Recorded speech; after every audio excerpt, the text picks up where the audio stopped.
संक्षिप्त सत्यार्थ प्रकाश भाग क्रमांक 46 12वा समुल्लास खंड 3 जैन पंथ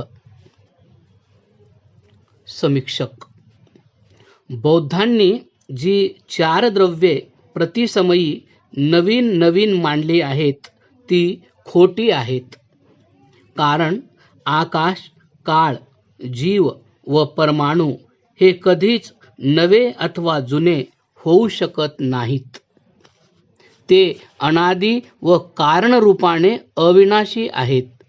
मग त्यांना नवीनपणा किंवा जुनेपणा कसा चिकटविता येईल? तसेच जैनांचे मानणेही बरोबर नाही. कारण धर्म व अधर्म ही द्रव्ये नसून ते गुण आहेत. हे दोन्ही जीवास्ती कायामध्ये येतात. म्हणून आकाश, परमाणू, जीव व काळ त्यांनी मांडले असते तर ते बरोबर झाले असते. वैशेषिकांनी मांडलेली 9 द्रव्येच बरोबर आहेत. कारण पृथ्वी आदी 5 तत्वे, काळ, दिशा, आत्मा व मन हे 9 वेगवेगळे पदार्थ निश्चितच आहेत. एका जीवाला चेतन मानून ईश्वराला न मानणे ही जैन व बौद्ध यांची मिथ्या पक्षपाताची गोष्ट आहे. जैन लोक चित आणि अचित म्हणजे चेतन व अचेतन अर्थात जड ही 2च तत्वे परतत्वे मानतात. या दोहोंच्या विवेचनाचे नाव विवेक असे आहे. जे जे ग्रहण करण्यास योग्य आहे त्याचे ग्रहण करणे आणि जे जे त्याज्य आहे त्याचा त्याग करणे हे जो करतो त्याला विवेकी असे म्हणतात. सर्व दर्शन संग्रह अर्हत जैन दर्शन. जगाचा करता रागादी विकार आणि ईश्वराने जग निर्माण केले या अविवेकी मताचा त्याग करणे तसेच योगाने लक्षित होणाऱ्या परमज्योती स्वरूप जीवाचे ग्रहण करणे हे उत्तम आहे. सर्व दर्शन संग्रह अर्हत जैन दर्शन पृष्ठ 67. हे लोक जीवाखेरीज ईश्वर हे दुसरे चेतन तत्व आहे असे मानित नाहीत. कोणीही अनादी सिद्ध ईश्वर नाही असे बौद्ध व जैन लोक मानतात.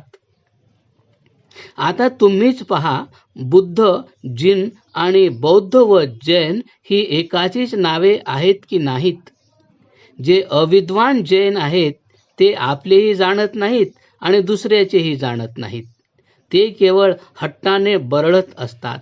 परंतु जैनांमध्ये जे विद्वान आहेत ते सर्व जाणतात की बुद्ध व जिन आणि बौद्ध व जैन हे पर्यायवाची शब्द आहेत. यात मुळीच संशय नाही. जैन लोक असे म्हणतात की जीवच परमेश्वर होतो. ते आपल्या तीर्थंकरांनाच केवली मुक्ती प्राप्त व परमेश्वर मानतात. अनादी परमेश्वर असा कोणी नाही असे त्यांचे म्हणणे आहे. सर्वज्ञ, वीतराग, अर्हन, केवली, तीर्थंकृत, जिन ही 6 नास्तिकांच्या देवांची नावे आहेत. आदिदेवाचे स्वरूप चंद्रसूरीने आप्तनिश्चयालंकार या ग्रंथात असे लिहिले आहे. जो रागादी अर्थात मोहादी दोषांनी रहित त्रैलोक्यामध्ये पूजनीय यथावत पदार्थांचा वक्ता सर्वज्ञ असा अर्हन देव आहे तोच परमेश्वर होय. या मताचे खंडन. जर अनादी ईश्वर नसता तर अर्हन देवांच्या मातापितादिकांच्या शरीराचा साचा कोणी बनविला असता? संयोगकर्त्या वाचून यथायोग्य सर्व अवयवांनी संपन्न यथोचित कार्य करण्यास उपयुक्त असे शरीर तयार होऊ शकत नाही. आणि ज्या पदार्थांचे शरीर बनले आहे ते जड अर्थात अचेतन असल्यामुळे ते स्वतःच अशा प्रकारच्या उत्तम रचनेने युक्त शरीर धारण करू शकत नाहीत. कारण त्यांच्यामध्ये यथायोग्य बनण्याचे ज्ञानच नाही.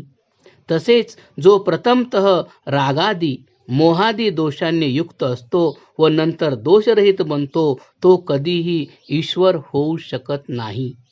कारण ज्या निमित्ताने तो रागादी इत्यादिकापासून मुक्त होतो ते मुक्तीचे निमित्त नाहीसे झाल्यावर त्या निमित्ताचे कार्य जी मुक्ती तीच अनित्य होईल.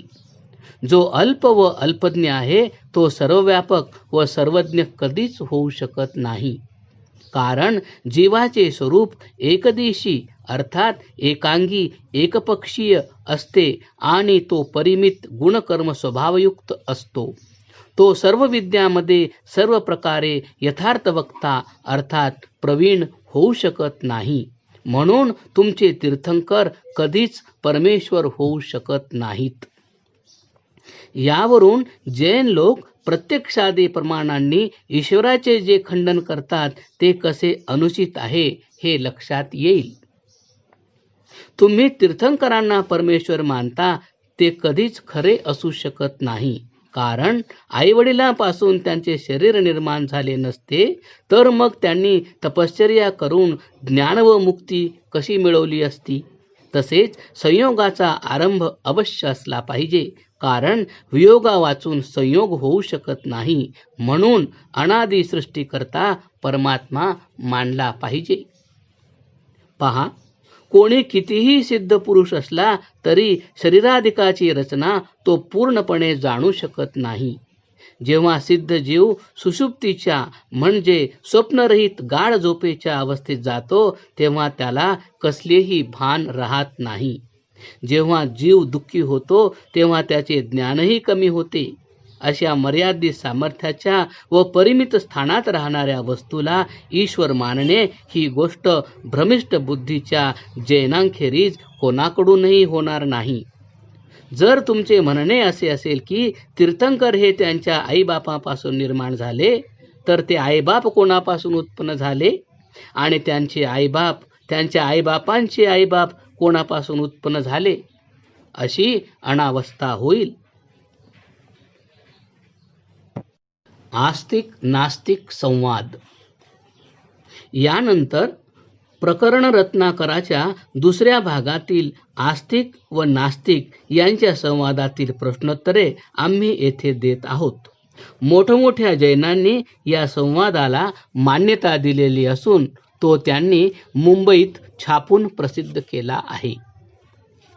नास्तिक: ईश्वराच्या इच्छेने काही होत नाही. जे काही होते ते कर्माने होते. आस्तिक: जर सर्व कर्माने होते तर कर्म कशाने होते? जीवादिकांकडून कर्म होते असे तुमचे म्हणणे असेल तर ज्या श्रोत्रादी साधनांनी जीव कर्म करतो ती साधने कोणापासून उत्पन्न झाली? जर तुमचे असे म्हणणे असेल की तो अनादी काळापासून आहे आणि स्वभावतः उत्पन्न होता तर अनादीचे सुटणे अशक्य होऊन तुमच्या मते मुक्तीचा अभाव होईल. जर तुम्ही असे म्हणाल की प्रागभावतः अनादी शांत आहेत तर प्रयत्न वाचून सारी कर्मे निवृत्त होऊन जातील. जर ईश्वर फळ देणारा नसेल तर जीव स्वेच्छेने पापाचे फळ असणारे दुःख कधीच भोगणार नाही. ज्याप्रमाणे चोर वगैरे चोरीचे फळ असणारी शिक्षा स्वेच्छेने भोगत नाहीत, राज्यव्यवस्थेमुळे भोगतात, त्याचप्रमाणे परमेश्वराने भोगावयास भाग पाडल्यामुळे जीव पापाची व पुण्याची फळे भोगतात. तसे झाले नाही तर कर्मसंकर होईल. एकाची कर्मे दुसऱ्याला भोगावी लागतील. नास्तिक: ईश्वर सर्वव्यापक नाही. तो सर्वव्यापी असता तर सगळ्या वस्तू चेतन का नसतात आणि ब्राह्मण, क्षत्रिय, वैश्य, शूद्र इत्यादींची उत्तम, मध्यम, निकृष्ट अवस्था का झाली? जर ईश्वर सर्वांमध्ये समान रूपाने व्याप्त असेल तर लहान मोठा फरक असा असता कामा नये. आस्तिक: व्याप्य व व्यापक हे एकच असत नाहीत. व्याप्य हा एकदेशी म्हणजे स्थानिक किंवा स्थान सीमित असतो आणि व्यापक हा सर्वदेशी म्हणजे सर्वत्र पसरलेला असतो. आकाश हे सर्वव्यापक आहे आणि भूगोल व घटपटादी सर्व व्याप्य गोष्टी एकदेशी आहेत. जसे पृथ्वी व आकाश हे एक नाहीत तसे ईश्वर व जग हे एक नाहीत. ज्याप्रमाणे सर्व घटपटादिकांमध्ये आकाश व्यापक आहे आणि घटपटादी आकाश नाही, त्याप्रमाणे चेतन परमेश्वर सर्वांमध्ये भरून राहिलेला असला तरी सर्व पदार्थ चेतन होत नाहीत. ज्याप्रमाणे आकाश सर्वांमध्ये समान असते आणि पृथ्वी आदी पदार्थांचे अवयव समान नसतात, त्याप्रमाणे परमेश्वरासमान कोणी नाही. ज्याप्रमाणे विद्वान व अविद्वान, धर्मात्मा व अधर्मात्मा यांची बरोबरी होऊ शकत नाही, त्याप्रमाणे विद्यादी सद्गुण, सत्यभाषणादी सत्यकर्मे, सुशीलतादी स्वभाव यांच्या न्यूनाधिक्यामुळे ब्राह्मण, क्षत्रिय, वैश्य, शूद्र व अंत्यज हे लहान वा मोठे मानले जातात. वर्णासंबंधीचे विवेचन चतुर्थ समोल्लासात आम्ही केले आहे, ते पाहावे. नास्तिक: जर परमात्मा शाश्वत, अनादी, चिदानंद, ज्ञानस्वरूप आहे, तर जगाच्या कटकटीत व दुःखात तो कशाला पडला? आनंद सोडून दुःख ग्रहण करण्याचे असले काम कोणी सामान्य मनुष्यही करीत नाही, मग ईश्वराने ते का केले? आस्तिक: परमेश्वर कसल्याही कटकटीत व दुःखात पडत नाही. तो आपल्या आनंदाचा त्यागही करीत नाही, कारण कटकटीत व दुःखात पडणे ही गोष्ट जो एकदेशी व मर्यादित असेल त्याच्या बाबतीत संभवते. जो सर्वदेशी म्हणजे सर्वव्यापी आहे त्याच्या बाबतीत ती संभवत नाही. जर अनादी चिदानंद ज्ञानस्वरूप परमात्मा जगाची उत्पत्ती करणार नाही तर दुसरा कोण करू शकेल? जग निर्माण करण्याचे सामर्थ्य जीवामध्ये नाही आणि जडामध्ये अर्थात अचेतनामध्ये स्वतः बनण्याचेही सामर्थ्य नाही.